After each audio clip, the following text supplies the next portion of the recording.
Туристическая индустрия является одним из ключевых секторов экономики Абхазии, обладая существенным потенциалом для дальнейшего развития и роста. Уникальное сочетание благоприятного климата, живописной природы и богатого исторического и культурного наследия создает прочную основу для привлечения туристов круглый год. Центральной темой обсуждения стали планы министерства по увеличению туристического потока до 5 миллионов человек к 2030 году. Аста Мурлугу подробно рассказала о стратегии достижения этой цели, которая включает в себя несколько ключевых направлений. Руководство страны ставит амбициозные задачи вместе с российскими партнерами.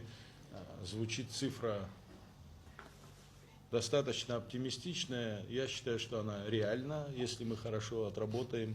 Тут, конечно, много разных факторов, но все же 2030 год стоит планка 5 миллионов туристов, чтобы Абхазия могла принимать. Конечно, большим подспорьем сейчас в этом году мы уже ощутили на себе это открытие воздушной гавани нашего международного аэропорта имени Владислава Григорьевича Ардзенба.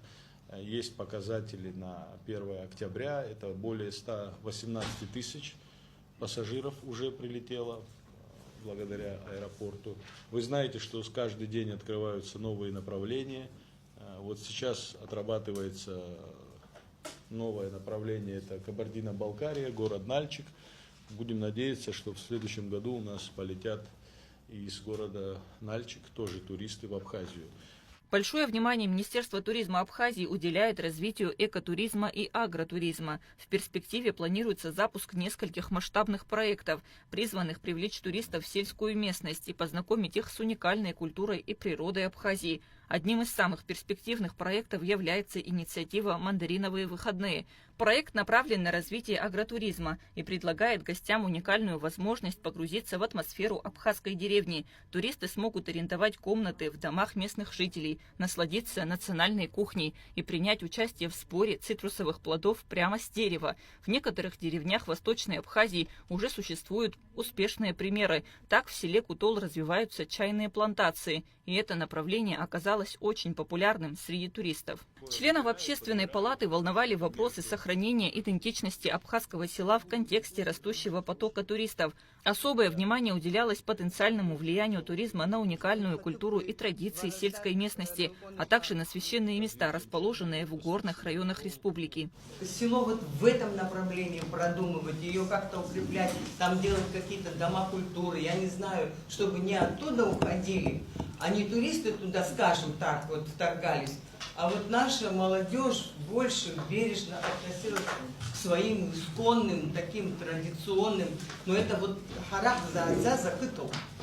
Вот я этого опасаюсь. И еще один вопрос насчет гор. С детства я слышала, что наши горы священные горы. Там как попало, каким-то образом себя вести. Вообще, как вам сказать, это даже не то, что предостерегалось, а это запрещалось. Там даже шепотом говорили, там даже, извините, не напитки абсолютно исключались. Там в раздетом виде вообще невозможно было, потому что, может быть, нас вообще, мы же не знаем, какие силы предотвратили и заставили победить врага. Конечно, наше мужество, наша воля, наше желание это сделать, но еще и вот эти все святыни, которые нас оберегают.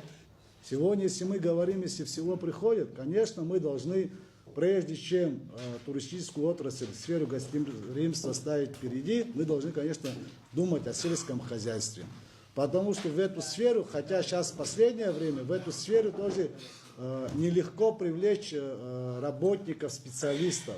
Но в сельское хозяйство сложнее, потому что там больше труда, больше времени. Конечно, мы абхазское село можем потерять, так как после грузино-абхазской войны у нас внутренняя миграция состоялась здесь. Чтобы еще раз одну внутреннюю миграцию, что мы не делали, должны сбалансированно подойти. привлекать туристов хорошо, но этих туристов тоже надо кормить чем-то.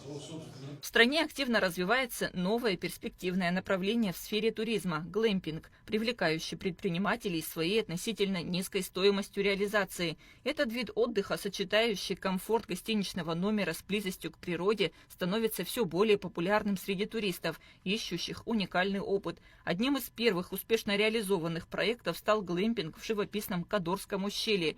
Успех проекта вызвал интерес у местных предпринимателей. Поступило предложение о строительстве еще одного глэмпинга вблизи знаменитой Атапской пещеры, известной своими впечатляющими сталактитами и сталагмитами.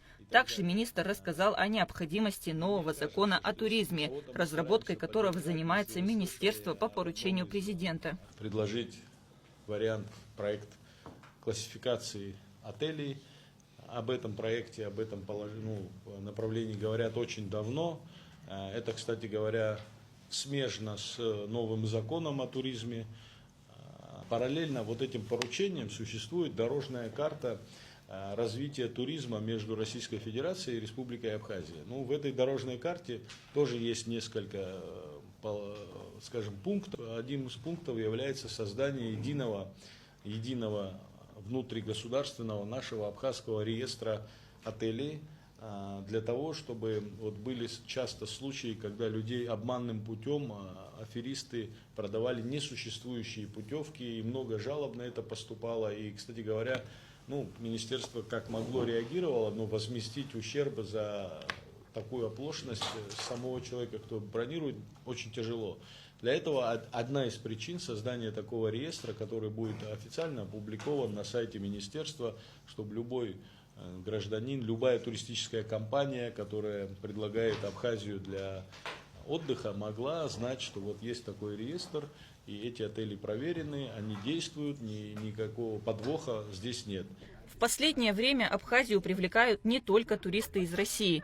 Новые инвестиции направлены на строительство современных отелей, улучшение транспортной доступности и создание комфортной среды для отдыха. Проводятся мероприятия, направленные на повышение квалификации персонала, занятого в сфере туризма. Это свидетельствует о стремлении Абхазии стать конкурентоспособным игроком на международном туристическом рынке и увеличить потоки отдыхающих. Кундашова, Алексей Гухава, Абхазское телевидение.